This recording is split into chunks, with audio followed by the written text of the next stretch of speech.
Bismillahirrahmanirrahim. Assalamualaikum warahmatullahi wabarakatuh. Alhamdulillahi rabbil alamin. Assalatu wassalamu ala asrafil anbiya wa mursalin wa ala alihi wa sahbihi ajma'in, amma ba'du. Raditu billahi rabba wa bil islam dina wa bil muhammadin nabi wa rasulullah. Rabbi zidni ilma warzuqni fahma. Sadaqallahul lazim.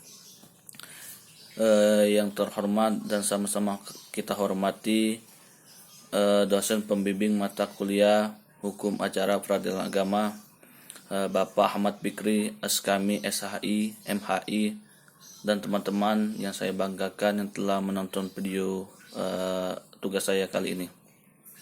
Pertama-tama dan paling utama, mari kita panjatkan puji syukur kita atas Allah Subhanahu wa taala yang telah memberikan kita nikmat iman, nikmat Islam, nikmat kesehatan dan nikmat kesempatan sehingga kita dapat berkumpul dalam via online meskipun masih keadaan dalam pandemi pada saat ini. Semoga Indonesia cepat pulih dan bisa seperti biasa lagi. Baiklah, sebelumnya perkenalkan, nama saya Hendy Romadoni, NIM 1930 10 20 59. Di sini saya akan menjelaskan makalah kekuasaan peradilan agama, kompetensi absolut dan relatif. Ini merupakan salah satu tugas saya yang diberikan oleh dosen sebagai mahasiswa. Baiklah, langsung saja saya menjelaskan, mengambil poin-poin pentingnya saja. Yang pertama itu peradilan agama. Peradilan agama merupakan salah satu pelaksanaan kekuasaan kehakiman di Indonesia di samping tiga peradilan lain, yaitu peradilan negeri, peradilan militer, dan peradilan tata usaha negara. Keberadaan peradilan agama di Indonesia sudah dimulai sejak Indonesia belum merdeka. Kemudian pada masa Orde Baru, peradilan agama berada di bawah kekuasaan Departemen Agama, belum menjadi peradilan yang mandiri karena belum bisa secara langsung memutuskan perkara, melainkan mendapatkan putusan peradilan umum. Peradilan agama merupakan proses pemberian keadilan berdasarkan hukum Islam kepada orang-orang Islam yang dilakukan di pengadilan agama dan pengadilan tinggi agama. Keberadaan peradilan agama dalam sistem peradilan nasional Indonesia sebagaimana dikemukakan oleh Muhammad Daud Ali merupakan satu pelaksanaan kekuasaan kehakiman di Indonesia. Demikian ini karena samping peradilan agama di Indonesia terdapat tiga lembaga peradilan, yaitu peradilan umum, peradilan negeri, peradilan militer, dan peradilan tata usaha negara.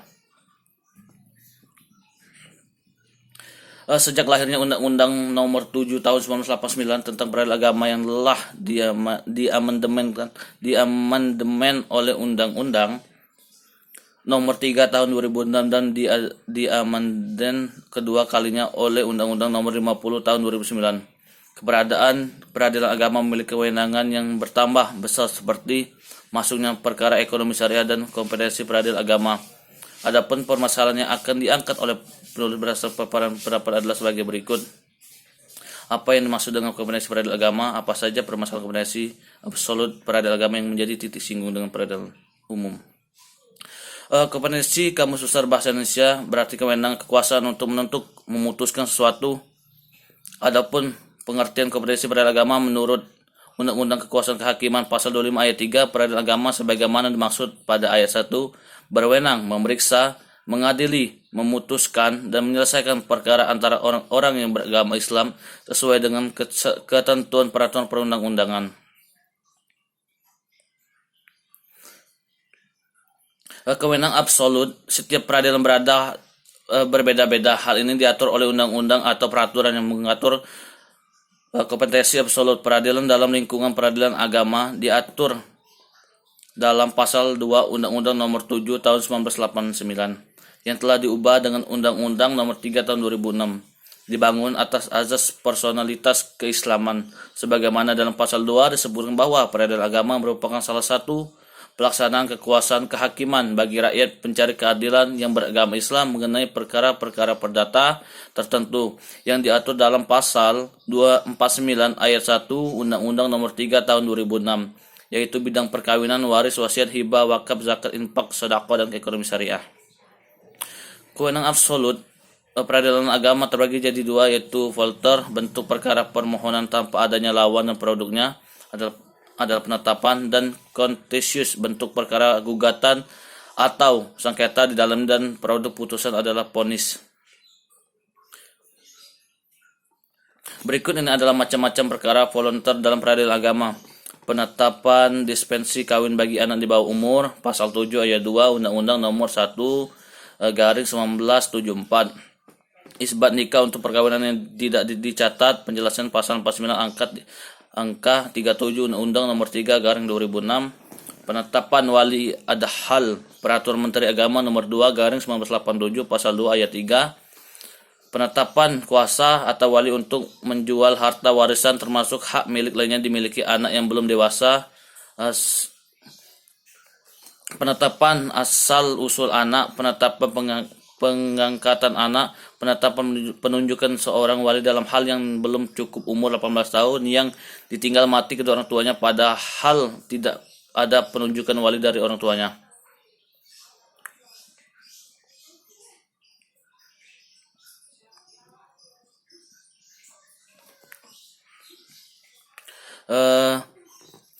Pasal 3 ayat 1 Peraturan Menteri Agama nomor 19 tahun 2008 memberikan ketentuan pencatatan perubahan suami istri dan wali harus berdasarkan pengadilan negeri di wilayah yang bersangkutan.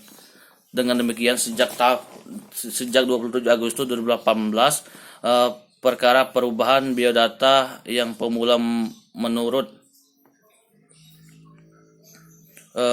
PMA nomor 11 tahun 2007 menjadi kewenangan agama menurut PMA nomor 19 tahun 2018.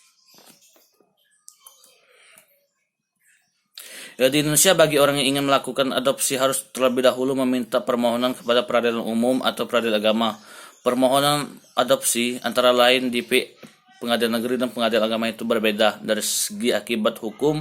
Pengangkatan anak titik singgung yang sering ditemukan dalam praktik adalah masih adanya permohonan pengangkatan anak oleh subjek hukum peradilan agama ditentukan kepada orang tua angkatnya. Permasalahan adalah dalam hukum Islam, pengangkat anak tetapnya tidak boleh memutuskan nasab anak angkat dengan orang tua kedua kandungnya.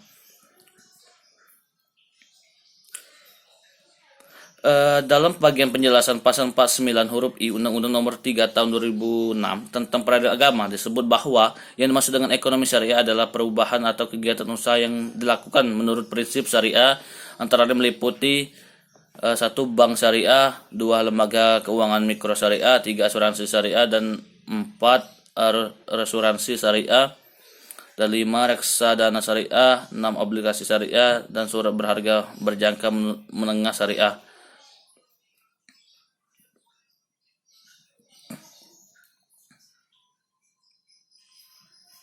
Pada tahun 2008, MA telah mengeluarkan surat edaran Mahkamah Agung Semah nomor 8 tahun 2008 tentang eksekusi putusan beda arbis syariah yang pada pokoknya menetapkan bahwa peradilan agama adalah peradilan yang berwenang melakukan eksekusi atas putusan besarnya atas permohonan eksekusi Semah tersebut berdasarkan pada ketentuan dalam pasal 48 Undang-Undang nomor 3 tahun 2006 tentang perubahan atas Undang-Undang nomor 7 tahun 1989. Langsung saja kita ambil kesimpulan bahwasanya peradilan agama merupakan proses pemberian keadilan berdasarkan hukum Islam kepada orang lain yang dilakukan di pengadilan agama di pengadilan tinggi agama. Kompetensi absolut adalah wewenang badan pengadilan dalam memeriksa jenis perkara tertentu yang secara mutlak tidak dapat diperiksa oleh badan pengadilan. Hal ini diatur oleh undang-undang atau peraturan yang menganutnya. Meskipun telah lahir UU VA yang mengatur kewenangan absolut peradilan agama, namun pada praktik di lapangan masih saja ditemui terjadinya sengketa kewenangan. Hal ini dapat dimukakan menjadi karena adanya faktor sejarah, faktor tidak lengkap, kurang jelasnya penjelasan dalam undang-undang sehingga menyebabkan adanya multi tafsir pada perundang-undangan pada perkara-perkara tertentu. Adanya sikap egois menganggap dirinya mempunyai kewenangan pengadilan negeri yang menerimanya memeriksa dan memutuskan perkara-perkara yang menjadi kewenangan absolut pengadilan agama yang seharusnya tidak boleh dilakukan di pengadilan negeri. Untuk menghindari terjadinya sengketa kompetensi absolut, menurut penulis harus ada langkah-langkah nyata yang bisa dilakukan oleh pembuat undang-undang, juga oleh Mahkamah Agung sebagai salah satu pelaksanaan kekuasaan kehakiman. Di antaranya adalah seharusnya pemerintah membuat peraturan jelas dan tidak tumpang tindih. Mahkamah Agung selaku lembaga yang memenuhi 4 lingkungan peradilan seharusnya membuat kebijakan-kebijakan yang bersikap imperial terhadap 4 lingkungan peradilan. Mahkamah Agung harus bisa menciptakan harmonis peraturan perundangan di 4 lingkungan peradilan. Selama ini terkesan adanya persaingan antara pengadilan negeri dan pengadilan agama. Mungkin itu saja yang dapat saya sampaikan. Lebih dan kurang saya memohon maaf kepada Allah. Marilah kita memohon ampun. Saya akhiri wabillahi taufiq wal hidayah. Yakin usaha sampai. Wassalamualaikum warahmatullahi wabarakatuh.